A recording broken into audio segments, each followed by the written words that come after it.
Dice así: en aquellos días, como creciera el número de los discípulos, hubo murmuración de los griegos contra los hebreos de que las viudas de aquellos eran desatendidas en la distribución diaria. Entonces los 12 convocaron a la multitud de los discípulos y dijeron: no es justo que nosotros dejemos la palabra de Dios para servir a las mesas. Buscad pues, hermanos, de entre vosotros a 7 varones de buen testimonio, llenos del Espíritu Santo y de sabiduría, a quienes encarguemos de este trabajo. Y nosotros persistiremos en la oración y en el ministerio de la palabra. Agradó la propuesta a toda la multitud y eligieron a Esteban, varón lleno de fe y del Espíritu Santo, a Felipe, a Prócoro, a Nicanor, a Timón, a Pármenas y a Nicolás, prosélito de Antioquía, a los cuales presentaron ante los apóstoles, quienes orando les impusieron las manos. Y crecía la palabra del Señor, y el número de los discípulos se multiplicaba grandemente en Jerusalén, y también muchos de los sacerdotes obedecían a la fe. Como ya hemos visto, el libro de los Hechos es un libro muy activo en todo lo que es la iglesia, y hemos visto cómo se ha desarrollado la iglesia desde Hechos, capítulo 2 hacia adelante. Y como todo organismo vivo, hemos visto su inicio, su desarrollo entre el pueblo de Israel, hemos visto el avance del Evangelio y también cómo el pecado entró en la iglesia, y hoy estaremos viendo algunas verdades importantes a considerar de la iglesia temprana. Vamos a ver algunas cosas que nos van a ayudar también para hoy. Y para comenzar quisiera hacer básicamente algunos aspectos generales, o mencionar algunos aspectos generales de este texto, que se han desarrollado en el transcurso del libro. En primer lugar, podemos encontrar la predicación del Evangelio. Una de las cosas importantes que vamos a ver siempre en el libro de los Hechos es el Evangelio. De hecho, es importante destacar esta función porque hoy en día, como ya he mencionado el domingo pasado, una de las cosas que más y más se ha desenfocado es la predicación de la palabra. Más y más las iglesias están recurriendo a otros recursos para reemplazar o captar mayor público. Creo que no fue y nunca fue la intención del Señor captar o tener fama.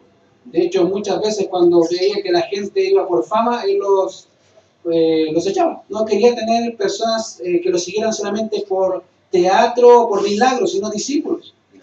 Y una de las cosas que hemos visto, y más, como les digo, se ha visto en las iglesias, es la pérdida de la predicación expositiva, de la predicación de la Biblia en los púlpitos. Por lo tanto, una de las cosas que vemos desde el capítulo 2 hacia adelante, de hecho, es básicamente la predicación del Evangelio.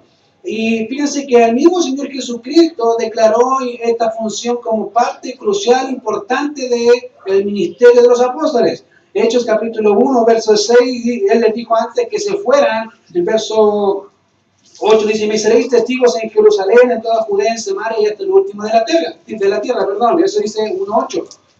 Por lo tanto, cuando se habla de ser testigos, implicaba ser un testigo activo, vale decir, uno que no solo vio, sino que participó activamente en el desarrollo de los hechos, de manera que el mensaje del Evangelio no solo era un mensaje para aquellos que oirían, sino que era algo que sus propias vidas testificaban. Ellos decían: nosotros somos testigos oculares de que Cristo es Dios. Jesús es Dios. De hecho, una de las declaraciones que vemos en la carta de Juan es que lo que hemos visto y oído, eso anunciamos. Nosotros somos testigos. Hechos capítulo 4 vemos también cómo Pedro dice: no podemos dejar de decir lo que hemos visto. Somos testigos y no podemos, porque Cristo nos encomendó a decir: soy exclusivamente el Evangelio, que es Cristo. Por lo tanto, Él les dijo una declaración, algo que dije: me seréis testigos, y eso implicaba básicamente ser un testimonio vivo de Cristo. Por eso vemos en Hechos, en capítulo 2, la predicación de Pedro a la nación en el día de Pentecostés, la sanación de un cojo y la predicación en el capítulo 3, la exposición del Evangelio a las autoridades judías en el capítulo 4, y así en el transcurso del libro, de manera que los discípulos entendían muy bien cuál era su función: predicar. Querido, si tú no entiendes eso, que la función de la iglesia en primer lugar es predicar el Evangelio, es predicar de Cristo, no entiendes entonces el mensaje. Puedes entender muchas otras cosas, pero no estás siendo práctico. Ellos entendían el mensaje, Cristo y solo Cristo hay que predicar. Ellos hacían eso. Fíjense que y no quiero menospreciar el discipulado, pero la Biblia dice, id y haced discípulos. Id y predicad el Evangelio. Si no predico, si no hago esa función, ¿cómo tengo discípulos? No hay discípulos. Porque tengo que hablar, tengo que decir lo que he visto y oído acerca del Señor.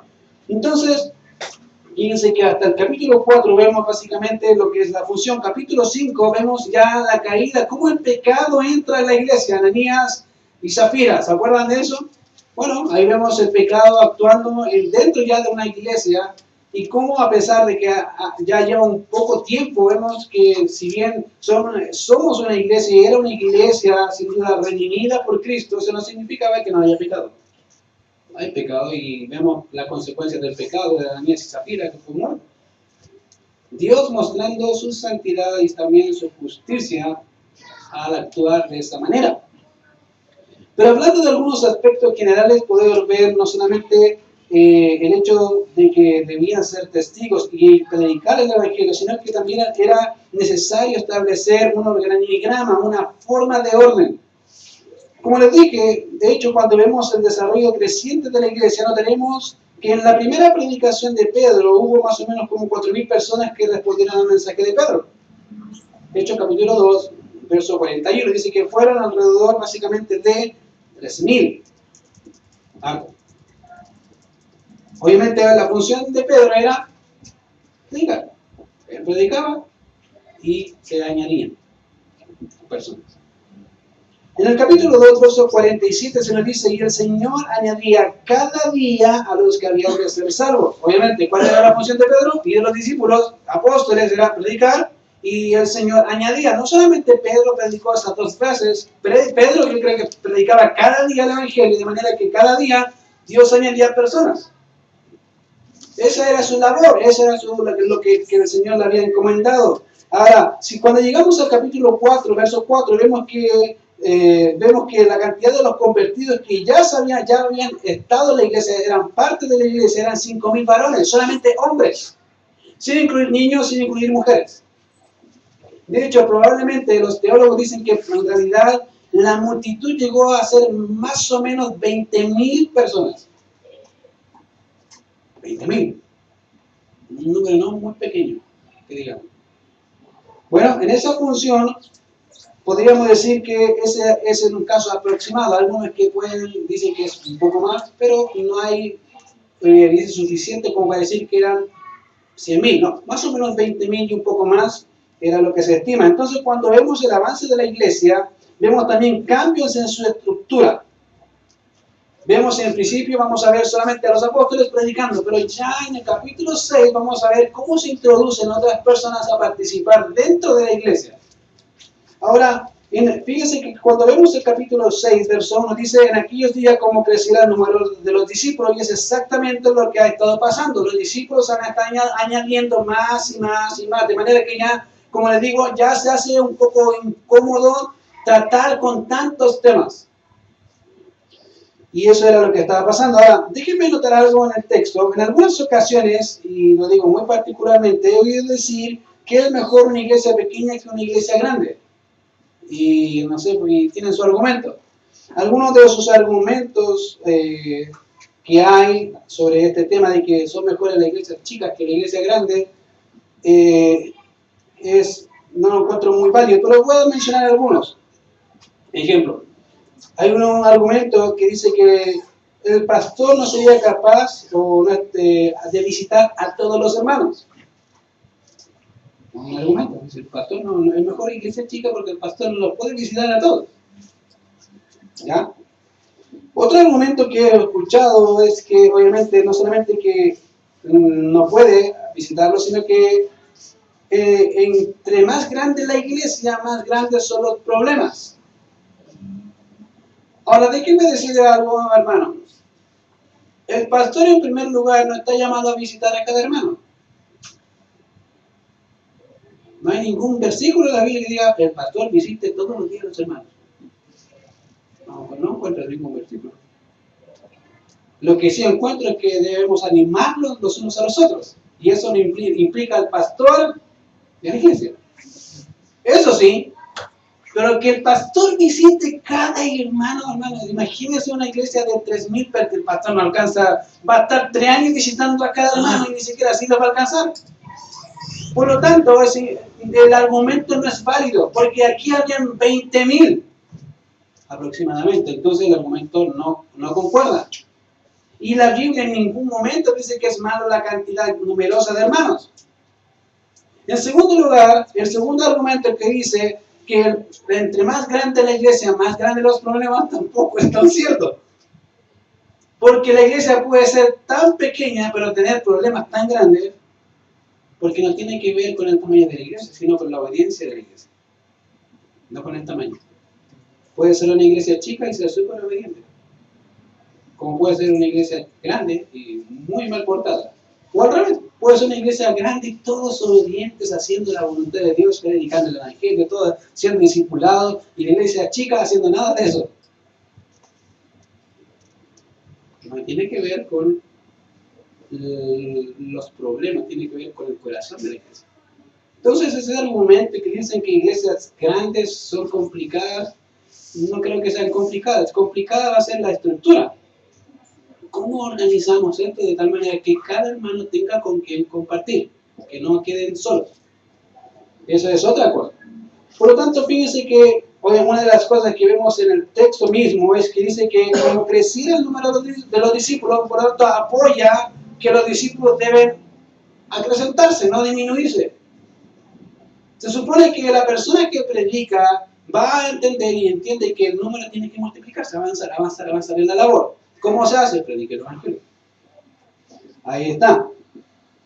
Por lo tanto, como les digo, esos argumentos no son válidos para la iglesia. Ahora, notemos que el mismo texto nos dice que la membresía de la iglesia estaba en aumento. Era algo cotidiano en que personas escuchaban el mensaje y respondían al mensaje.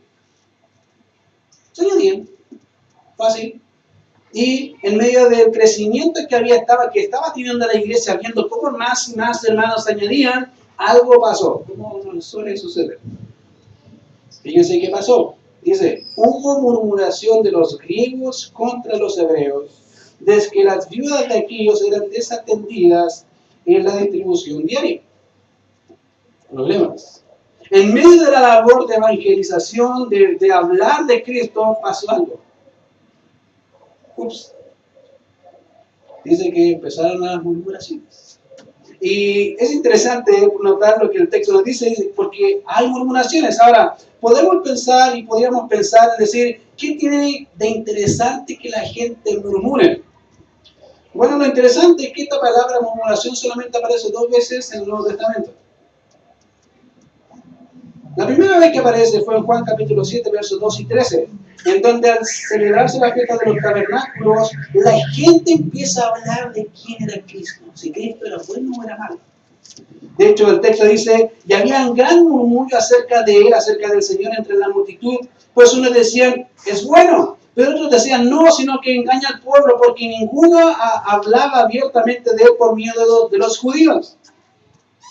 Fíjense, en otras palabras, lo que estaba sucediendo aquí es que la disputa, si bien empezó con muy poco ruido, lo que frenó esa actividad fue que no querían que las autoridades lo llevaran detenido, que lo tomaran. Eso fue lo único que lo detuvo, a diferencia de Hechos capítulo 6. Básicamente, el murmullo empezó despacito. ¿Sabe qué? No me dieron lo que me corresponde. Los apóstoles que son injustos. Y empezó de a poquito, como el cáncer, a poquito. No se nota, pero hace harto daño. Llegó el punto en que los apóstoles se enteraron. Fíjense que si leemos el verso 2, dice, entonces los 12, atribuyéndose ese título a los apóstoles, convocaron ¿a quién? A la multitud. Ellos llegaron a escuchar el murmullo, que ya no era tan murmullo, que los hermanos estaban criticando a los otros, juzgando a los otros en la distribución diaria.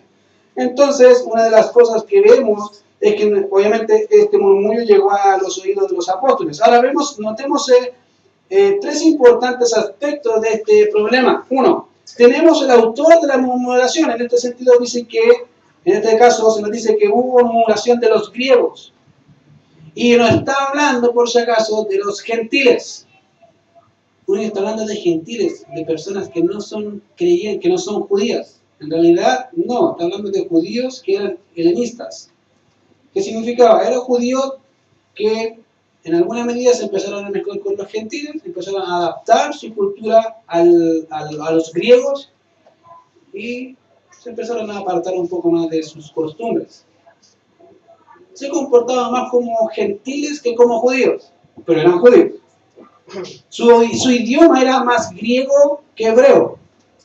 Entonces como que había una pequeña fisura entre ellos. De hecho, esos eran los hermanos acá que dicen, había murmuración de los griegos. Bueno, ellos los griegos eran judíos que se habían hecho más helénicos. Y ellos murmuraban a los hermanos hebreos, que literalmente tiene que ver con judíos que guardaban la ley judía, la ceremonia judía, que eran creyentes judíos de Palestina y que no se mezclaban con gentiles. Entonces pueden imaginar un poco la diferencia de uno que era estricto en la ley, que se había convertido hace poco, que entendía la palabra, sin duda amaba al Señor, sin duda, pero que miraba al otro y decía, este que se mezcló con un judío y no es tan como yo, tiene culturas medias raras, no me gusta. Bueno, sin duda causa problemas culturales, sin duda. Bueno, acá dice una murmuración, y ese es el caso que está pasando acá. Tenemos entonces básicamente al autor. Tenemos el problema. ¿Cuál es el problema? El problema específico es que básicamente las viudas de aquellos, de los griegos, eran desatendidas en la distribución diaria. No se menciona en qué cantidad o de qué forma, solamente se menciona que eran desatendidas. Una buena pregunta, ¿qué significa ser desatendido? Buena pregunta. ¿Qué hacían ellos? ¿Qué significa ser desatendido? ¿Qué quiere decir? ¿Que lo dejaban tirado ahí y no le daban nada? ¿Qué quiere decir? En realidad, básicamente, el texto está hablando de distribución. Ahora, no debemos olvidar, queridos, que una de las cosas también que pasó dentro de la iglesia era el hecho de que la iglesia empezó a dar para las necesidades de los hermanos. Y obviamente mayormente para los necesitados. Si consideramos lo que dice ejemplo, Hechos capítulo 2, versos 44 y 45, notaremos que la práctica de dar los unos para los otros era algo normal. Ese pasaje dice, de hecho, en capítulo 2, versos 44 y 45, todos los que habían creído estaban juntos y tenían en común todas las cosas y vendían sus propiedades y sus bienes y los repartían a todos según la necesidad de cada uno. Ya en el inicio de la iglesia, ya los hermanos entendían algo muy práctico. Todo lo que tengo no es mío, es de Dios y yo lo comparto con los hijos de Dios. No hay ningún problema, ahí está. Práctica cotidiana. De hecho, cuando vemos aún más adelante, en Hechos capítulo 4, verso 32, se nos dice algo muy parecido. Dice, la multitud de los que habían creído era de un corazón y de un alma, y ninguno decía ser suyo propio nada de lo que poseía, sino que tenían todas las cosas en común. Vuelvo a repetirse. Decían básicamente, lo que tengo no es mío, yo lo doy. Y dentro de ellos se destaca uno, natural de Chipre, llamado hijo de consolación. ¿Verdad? Dice que él vendió su propiedad y la dio. Y lo más seguro es que haya sido de Chipre, de la isla. Entonces, para ese entonces, queridos, para ellos no era un problema. Dicen, ok, no hay problema, hermano, yo tengo, tome.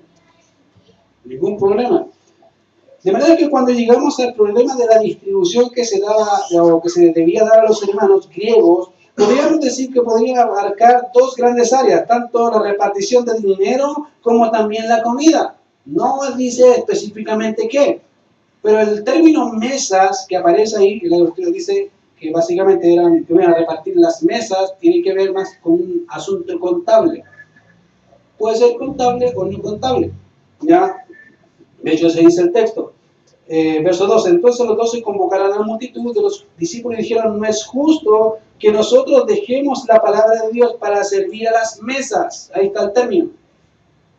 Y esa palabra mesas, como les decía, tiene que ver con dinero, con una mesa donde se repartía dinero, pero no se descarta tampoco el hecho de dar algo para comer. Como les digo, no se descarta ninguna de las dos posibilidades, porque sin duda alcanza muy bien, pero una de las cosas que ellos no entendían es que esta labor la hacían en primera instancia los apóstoles. Ellos, si se fijan, cuando Bernabé entrega sus cosas, dice que lo hizo a los pies de los apóstoles. Cuando Ananías y Zafira quisieron engañar al Espíritu Santo, lo hicieron a los pies de los apóstoles. Ellos se encargaban de distribuir las cosas, obviamente dependiendo de la necesidad de cada uno.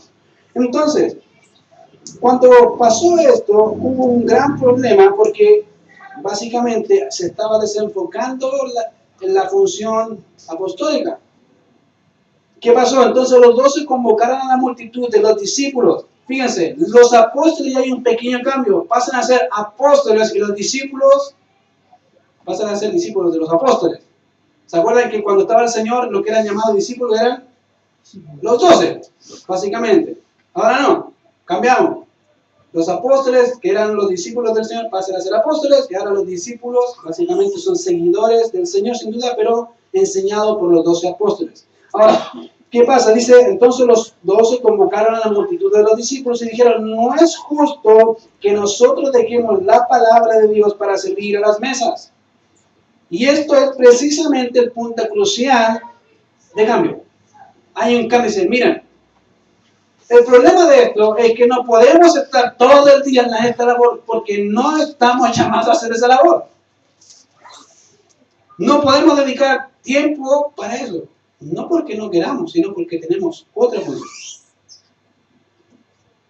Si la labor de los apóstoles era repartir las mesas, se hubiera mencionado, queridos, en este texto. Pero obviamente no se menciona, no está. Y obviamente una de las cosas que pasa es que se hubiese dejado algo que es tan importante, que es el ministerio de la palabra. Fíjense que acá vemos dos áreas muy importantes en la iglesia, que dice, no vamos a descuidar el ministerio de la enseñanza y la oración, no podemos. ¿Por qué? Bueno, el Señor nos dijo, me seréis testigos. Para ser testigo debo decir lo que he visto y oído, y tengo que pasar tiempo con la palabra, con lo que Dios me va a decir, con lo que Cristo me ha enseñado. Tengo que dedicar tiempo. De hecho, una de las características no solamente de los apóstoles, sino de todo pastor es enseñar, no es visitar, por si acaso. Porque creo que a veces la iglesia dice, entiende mal, entiende el mensaje, cree que el pastor es casi consejero emocional, que tiene que ir a cada casa, ¿no? Querido, el pastor tiene que enseñar lo que dice la Escritura, y usted debe de obedecer lo que dice la Escritura como el pastor lo hace. Eso es lo que hace el pastor, motivarlo con la Escritura, enseñarle con la Escritura, amarlo con la Escritura, sí, con la Escritura, ahí está. Pero para eso tiene que estudiar. Tiene que estudiar lo que dice la Biblia. Queridos, ellos entendían muy bien la labor. El problema es que, fíjense, Pedro tuvo suficiente carácter para decirle a la iglesia, miren, los amamos con todo el corazón, pero no es mi función. Mi función no es esa. La función de los 12 no es esa. La función de los 12 es enseñar, orar. Esa es nuestra función. Si podemos ayudar después de todo eso en algo, lo vamos a hacer. Pero nuestra función es esa. La pregunta es, entonces, ¿cómo resolvemos el problema? Bueno, los discípulos bien sabiamente dijeron cómo solucionar el problema. Dice, buscad pues, hermanos, entre vosotros a 7 varones de buen testimonio, llenos del Espíritu Santo y de sabiduría, a quienes encarguemos de este trabajo. Ahí está. Ok, básicamente, le dijeron, miren, la solución es fácil. La solución es fácil. Tienen que buscar, bueno, a 7 hermanos. De entre ustedes, hay 20.000, ¿cómo entre 20.000? A ver, 7 que cumplan con algunas especificaciones. Ahora, fíjense, notemos que al principio, como les dije, la labor de administrar los recursos era hecha por los apóstoles. Ahora era necesario pedir ayuda, decir, ok, vamos a pedir ayuda. Y esa ayuda consistía en pedir a la iglesia que buscaran a hombres. Y es a la vez, y es la única vez que se menciona la participación de la iglesia guiada por los apóstoles. Querido, hay iglesias que dicen, ya, la iglesia va a decir quiénes son los discípulos y quiénes son el pastor, aquí no se nos dice que la iglesia decide quiénes son los apóstoles. Decide guiado por los apóstoles, que es diferente. ¿Cuáles son las características? Bueno, los apóstoles dicen, mira, las características son, uno, ser lleno del Espíritu. Porque yo me imagino a veces a la iglesia y dicen, es que el hermano me cae tan bien, el hermano vive como un montano, pero me cae bien, lo tiro como diácono, lo tiro como servidor, querido. No, ellos, por eso yo creo que sabiamente dijeron, no, nosotros ponemos las condiciones de los que van a servir. Los que van a servir deben ser de esta forma. Busquen entre la iglesia si hay alguien con estas características y traigan. De manera que los apóstoles básicamente guiaron a la iglesia en ayudarlos a buscar, pero lo que básicamente aceptaron a esas personas fueron los apóstoles. De hecho, verso más adelante van a decir, y les impusieron las manos, que es una señal de autoridad sobre ellos, y ustedes nos van a ayudar, y estamos de acuerdo con lo que la iglesia dijo, que ustedes son realmente personas fieles. Queridos, miren, una cosa que a veces la gente mal entiende es que los 7 que estaban acá eran diáconos, y siempre fueron diáconos. En realidad no. No siempre fueron diáconos. Y he escuchado muchas predicaciones que ellos siempre fueron diáconos. No siempre fueron diáconos. Ellos hicieron una función particular en un tiempo determinado, porque había una necesidad. De hecho, la palabra que sale más adelante, que se la voy a explicar, dice acá, no es justo, dice, buscad pues, hermanos, dentro de vosotros, así te varones de buen testimonio, primera característica, lleno del Espíritu Santo y de sabiduría, quienes se encarguemos de este trabajo. La palabra trabajo literalmente es de esta necesidad, para esta necesidad, esa es la idea. Es para que cumplan y suplan esa necesidad que nosotros tenemos por un tiempo y listo, se acabó. No es que ellos estuvieran siempre en ese cargo. De hecho, capítulos posteriores van a ver que algunos de ellos predicaban y predicaban muy bien. Pero no era que siempre fueron así. ¿Por qué es bueno mencionarlo? Porque la iglesia está en un proceso de cambiar ciertas cosas. El libro de los Hechos, queridos, es un libro de transición donde muchas cosas van a pasar por un tiempo y otras van a cesar, como otras van a seguir. Pero son cosas que están pasando y que van a pasar. No es que siempre va a pasar de cierta forma, no. En algunas ocasiones sí, va a mantenerse como les digo, y en otras es la única vez. Por lo tanto, cuando se habla de este tipo de hermanos, fíjense que una de las cosas que tienen que ver con características espirituales son, bueno, en primer lugar, de buen testimonio. Y cualquier persona que quiera servir debe tener eso primero, buen testimonio. Que nos esté diciendo, mira, este cristiano que le pega a la señora, que roba al jefe, que le pega al tío, que ayer tomó y se emborrachó, y que después va a la iglesia a servir. Y de mejor no sea así, mejor, no sé si decirle mejor no sea cristiano, o mejor no venga a la iglesia, no sé. O conviértase de verdad. Pero los siervos, las personas que van a servir deben ser de ese calibre. Personas, primeramente, buen testimonio, que la gente vea cambios. Y que la gente los vea y que así en verdad hacemos cambios. De buen testimonio, gente que diga, que los vecinos vean que sí, en realidad Dios ha cambiado su vida y lo está haciendo día a día, de buen testimonio. En segundo lugar, llenos del Espíritu Santo. ¿Y cómo se hace eso? Bueno, fácil, vean lo que dice Efesios 5:18 al 21. ¿Cómo se hace eso? Bueno, lean la Biblia. Estas personas eran personas de Biblia, queridos. Para ser lleno de Biblia, para ser lleno del Espíritu, tiene que llenar su corazón con Biblia, su mente con Biblia, y que ello gobierne todo lo que hace.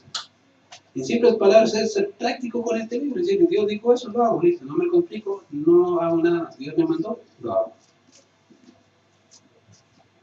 Y en tercer lugar dice, básicamente, de sabiduría. Personas que sepan, que sean sabias en cómo trazar, cómo aplicar las escrituras. Porque me imagino que tratar con gente no es fácil, y yo lo digo, no es fácil. Sobre todo cuando están murmurando. Van a estar mirando cómo me atendió el hermano. Me miró feo. Porque probablemente había gente de ese tipo. O decían, no me dio lo suficiente. Bueno, tenía que enseñarle al hermano a ser agradecido. Hermano, sea agradecido con lo que Dios le da. Y un sinfín de problemas que ellos tenían que enfrentar en la distribución. En repartir los bienes. Gente sabia. Por eso era necesario, dice, que se buscaran este tipo de hermanos de buen testimonio, llenos del Espíritu Santo y de sabiduría. Y nosotros, ¿qué van a hacer? Y nosotros persistiremos en la oración y ministerio de la palabra. Nosotros nos vamos a dedicar a lo que debemos dedicarnos. Oración y Biblia. Fíjense que cuando no hay eso, cuando no hay oración y Biblia, y obviamente en la función que los apóstoles estaban haciendo era dedicar tiempo al estudio y también la proclamación del Evangelio, no crece la iglesia. ¿Cuál fue el resultado de la decisión que ellos hicieron? Miren el verso 7, y crecía la palabra del Señor y el número de los discípulos se multiplicaba grandemente. Entonces, ellos hicieron una buena decisión, sin duda. ¿Por qué? Porque ellos entendían, si no hay palabra, ¿cómo crecemos? Si no hay palabra, ¿cómo hacemos que el pueblo crezca? Si la palabra es fuente de vida eterna. Eso es lo que transforma el corazón, tenemos que dedicarnos a eso. La iglesia dedica a lo suyo, nosotros nos dedicamos a lo nuestro. Y eso es lo que falta hoy. Que la iglesia y los hermanos entiendan cuál es su labor de cada uno. Querido, el ojo, aunque quisiera ser hermano, no va a ser hermano porque ojo. Y nunca he visto un ojo pelearle con la mano porque quiere ser hermano. Nunca he visto a un ojo así parpadeando diciendo quiero ser hermano, quiero ser hermano. No, querido, cada uno debe cumplir su función. Y ellos entendían bien su función. Si la cabeza no entiende su función y su deber, menos los hermanos. Y eso significa que básicamente es importante entender esto. ¿Qué pasó con la iglesia? Agradó la propuesta a toda la multitud y empezaron a hacer. ¿Qué hicieron? Pues ya hay que mirar. O hicieron algo práctico. O se sentaron mirándose así. ¿Serás tú? Parece que eres tú. No soy yo, dijeron. No, dijeron, ok. Los discípulos dijeron, hacemos. Empezaron a buscar hombres. ¿Por qué? Eso fue lo que le dijeron. Busquen a 7 hombres de buen testimonio. Y empezaron a buscar gente que era reconocida por su buen testimonio, porque se veía la llenura del Espíritu Santo y eran personas sabias. Y dentro de ellos empezaron a buscar y encontraron a 7 hombres. ¿Cuáles fueron sus nombres? Bueno, y eligieron primero a Esteban, corona. Eso significa Esteban. Corona. Y fíjense que este Esteban aparece después, al que apedrearon. Un discurso excepcional. Una predicación que llegó a remover el corazón de los judíos al punto que lo mataron. Bueno, dice a Esteban, lleno de fe y del Espíritu Santo, hombres, y fíjense que está destacado casi en la Biblia. Este es Esteban.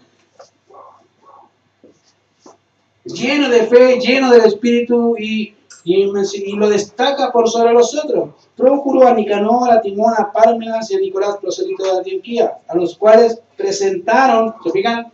No es que dijeron, estos son ya listos, vayan a servir. No. Los presentaron a los apóstoles, quienes orando les impusieron las manos. Básicamente, sí, vemos realmente lo que la iglesia ha dicho. Son hombres llenos del Espíritu Santo, de buen testimonio y son personas sabias. Bueno, ¿qué sirve para la labor? Sirve para la labor. Venga. Y eso fue exactamente lo que los discípulos y apóstoles hicieron. Cada uno participó en su labor. La iglesia, queridos, no fue una iglesia pasiva, fue una iglesia activa en lo que se pidió. y se cubrió la necesidad sin duda, de tal manera que crecía la palabra del Señor y el número de los discípulos se multiplicaba grandemente en Jerusalén y también muchos de los sacerdotes obedecían a la fe. Llegaron hasta el punto que los sacerdotes empezaron a creer por la exposición de las Escrituras. Querido, cada uno que cumpla su función va a tener siempre un buen resultado. ¿Cuál es tu función?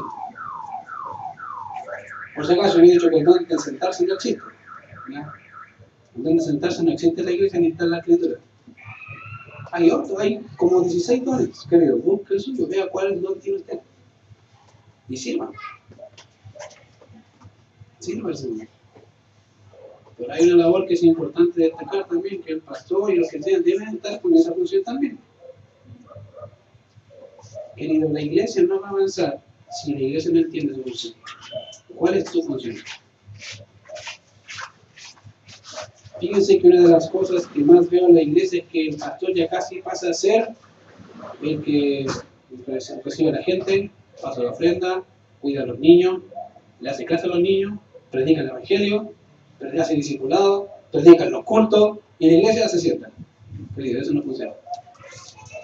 Si fuese así, el Señor hubiese dejado los 12 o 15 dones al pastor mejor. Ya el pastor tiene los 15, se acabó la iglesia. No, por eso somos iglesia. Porque cada miembro es necesario. De manera que una de las cosas que veo en la elección de estos 12 hombres que fueron denominados diáconos, vemos características espirituales. La próxima semana voy a pedir al pastor que me deje ver las características personales de estos diáconos. Porque sin duda es necesario saberlas, porque creo que el Señor en algún momento nos va a dar diáconos. La pregunta es, ¿cuáles deben ser las características de estos hombres? Ya tenemos las espirituales, pero ¿habrá más? Lo vamos a ver la próxima semana. Vale. Señor,